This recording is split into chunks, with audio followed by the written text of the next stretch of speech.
एक पीपल के वृक्ष के नीचे, एक बरगद के वृक्ष के नीचे दो महात्मा भजन कर रहे थे। तो देवर्षि नारद जी वहां से निकले। बरगद के वृक्ष वाले ने, महात्मा ने साष्टांग दंडवत किया और कहा, महाराज आप नारायण से मिलते हो, कभी पूछना कि हमें कब दर्शन देंगे।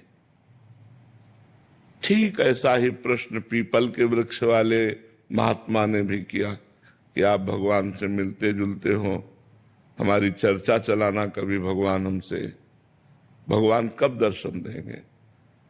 तो नारद जी ने भगवान से चर्चा चलाई। जब लौट कर आए तो पहले बरगद के वृक्ष वाले महात्मा मिले, भगवान से बात की, बोले हाँ भगवान ने कहा है इस जन्म में आपको दर्शन दे देंगे।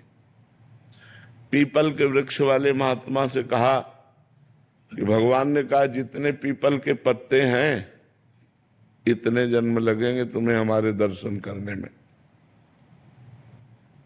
बोले भगवान हमें जान रहे हैं कि भजन कर रहे हैं। बोले हाँ। बस चिल्ला चिल्ला के रोने लगे।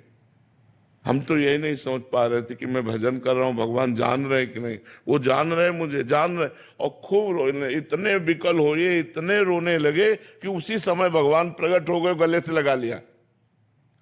नारद जी ने कहा कि महाराज आपने हमें झूठा कह दिया।